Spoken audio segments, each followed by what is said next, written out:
বন্ধুরা রান্নাঘরে চলে এসেছি। তাহলে চলুন আজ কি রান্না করব পুরোটাই আপনাদের সাথে শেয়ার করব। এদিকে আমি তেল বসিয়ে দিয়েছি, গরম হয়ে গেছে। এবার আমি আলু ভেজে নেব। প্রথমে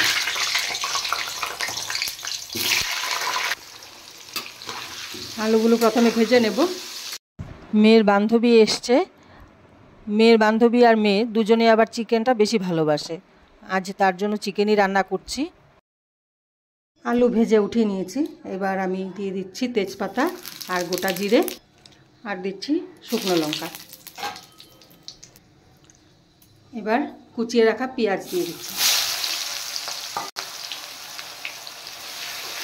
পেঁয়াজ ফ্রাই হয়ে গেছে। এবার আমি দিয়ে দেব চিকেন। এবার চিকেন একটু কষিয়ে নেব আগে আমি। এবার আমি দিয়ে দেব পেস্ট করে রাখা আদা রসুন আর একটা পেঁয়াজ। এবার চিকেন আমি ভালো করে কষিয়ে নেব, আর জিরের গুঁড়ো, লঙ্কার গুঁড়ো, নুন, হলুদ এগুলো দিয়ে ভালো করে চিকেন কষাবো। আজ চিকেন একদম শর্টকাট রান্না করছি, কারণ চিকেন রান্না করতে সবাই জানে। তারপর নিয়ে এসেছি নতুন একটি রেসিপি। তাহলে বন্ধুরা দেখতে থাকুন আর সঙ্গে থাকুন। দারুণ রেসিপি একটি নিয়ে এসেছি আপনাদের সামনে। তাহলে বন্ধুরা আমি এখানে নিয়েছি থোর, আর থোরগুলো দেখুন একদম পাতলা পাতলা করে কেটে নিয়েছি। আর এই থোর দিয়ে একটি দারুণ রেসিপি হবে। তাহলে দেখতে থাকুন আর ভালো করে পুরো রেসিপিটা দেখবেন। হয়তো অনেকে খেয়েছেন, আবার হয়তো অনেকে খাননি। যারা খাননি তাদের জন্য এই রেসিপি। আর এবার আমি থোরগুলো একটু মিক্সিতে নিয়ে পেস্ট করে নেব। তাহলে আগে মিক্সিতে পেস্ট করে নিয়ে তারপর রেসিপিটা আপনাদের সামনে দেখাচ্ছি। চলুন প্রথমে আমি থোরগুলো পেস্ট করে নিই। বন্ধুরা মাংস কষানো হয়ে গেছে। এবার আমি ভেজে রাখা আলুগুলো দিয়ে আর একটু কষিয়ে জল দিয়ে দেব। তাহলে থোর পেস্ট হয়ে গেছে। এবার আমি তেল গরম করে নিয়েছি, একটু আলু ফ্রাই করে নেব নুন আর হলুদ দিয়ে।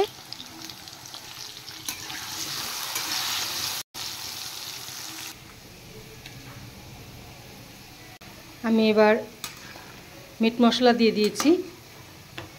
আর চিকেনের আজ ঝোল রাখবো, কারণ আজ ডাল করব না, তাই চিকেনের আজ ঝোল রাখছি। মেয়ের বান্ধবী শুকনো খেতে পারবে না, যার জন্য আজ ঝোলেই রাখবো। দুজনকে দেখুন টিভি দেখতে দেখতে বোর হয়ে গেছে। এবার উঠেছে, এবার নাকি ডান্স করবে। সারা দিন এই করছে, একবার করে ড্রেস চেঞ্জ করছে, একবার এই ড্রেস পরছে, একবার ওই ড্রেস পরছে। এবার শুরু হয়েছে ওদের নাচ। আবার রাগও করছে, মাঝে মাঝে দুজনে রাগ করে গাল ফুলিয়ে দুজনে দু সাইডে বসে আছে। আবার হয়তো কখনো মোবাইল দেখছে, কখনো টিভি দেখছে। সারাদিন এদের এগুলো চলছে। কি করবে না করবে বুঝতে পারছে না। এই দেখুন অবস্থা।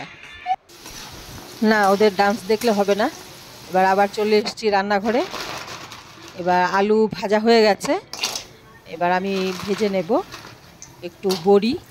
আর বড়ি দিয়ে দারুণ লাগে খেতে এই রেসিপি, তাই একটু বড়ি ভেজে নিলাম। এবার বড়ি উঠিয়ে এবার দিয়ে দিলাম তেলে সামান্য কালো জিরে আর গোটা শুকনো লঙ্কা। এবার পেস্ট করে রাখা থোরগুলো দিয়ে দিচ্ছি। চাইলে আপনারা থোরগুলো চিপে থোরের জলটা ফেলে দিতে পারেন। আমি থোরের জলটা ফেলিনি।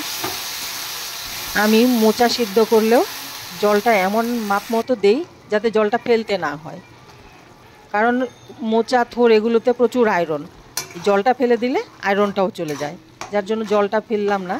আর এবার আমি জিরের গুঁড়ো দিয়ে একটু ভালো করে কষিয়ে নেব। এবার সামান্য লঙ্কার গুঁড়ো দেব। লঙ্কার গুঁড়ো আপনারা চাইলে নাও দিতে পারেন, কাঁচা লঙ্কা দিলে লঙ্কার গুঁড়ো না দিলে হবে। একটু চিনি দিয়ে দেব, নুন প্রথমেই দিয়েছি। এবার একটু ভালো করে কষিয়ে নেব। আর জলটা না শুকোনোর আগেই কিন্তু ভেজে রাখা বড়িগুলো আর আলুগুলো দিয়ে দিতে হবে, কারণ জলটা পুরো শুকিয়ে গেলে বড়িগুলো ভিজবে না ভালো, তাহলে বড়িগুলো একটু শক্ত শক্ত হয়ে থাকবে। তাই একটু আগে, জলটা শুকানোর একটু আগেই বড়িগুলো দিয়ে দিতে হবে। এবার আমি 1 চামচ ঘি দিয়ে দিচ্ছি। আমি কিন্তু আজ গরম মশলা দেবো না, আপনারা চাইলে গরম মশলা দিতে পারেন। থোরের বাটা রেসিপি একদম রেডি। থোর বেটে তারপর ঘন্ট। তাহলে এই রেসিপি রেডি একদম। এবার নামিয়ে দেব। তাহলে বন্ধুরা আজকের থোড়ের এই রেসিপি আপনাদের কেমন লাগলো অবশ্যই কমেন্ট করে জানাবেন। আমি আজ শুধু ঘিয়ের ফ্লেভারটা রাখতে চাইছি, এই জন্য আর গরম মশলা দিলাম না। এবার আমি উপর দিয়ে একটু ঘি দিয়ে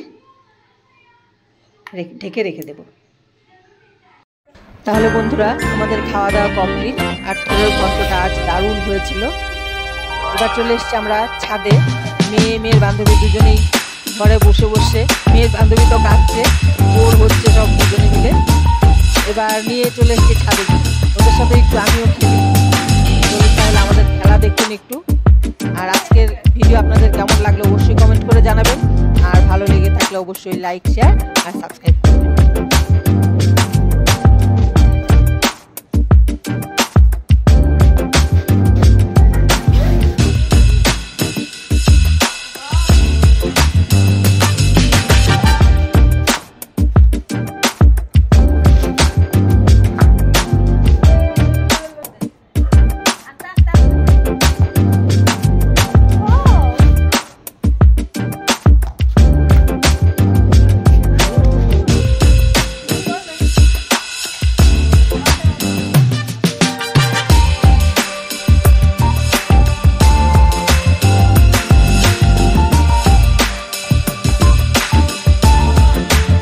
খেলা কমপ্লিট, ছাদ থেকে চলে এসেছি কারণ সন্ধ্যা হয়ে গেছে।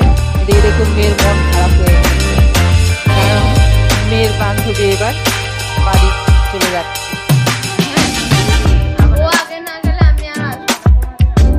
তাই ঠিক আছে, সবাই যাবি কিন্তু, তোকে যেতে বললো। ওকে আমি দেখছি 28 এর আগে থেকে বললাম, ফার্স্ট হলো একটা, ফার্স্ট 28 এই হলো, তুমি তোমার বার্থডে ছিল এক তারিখে বললাম। তারপরে পরে আজ কত তারিখ? আজ 5। বলি স্যাটারডে মধ্যে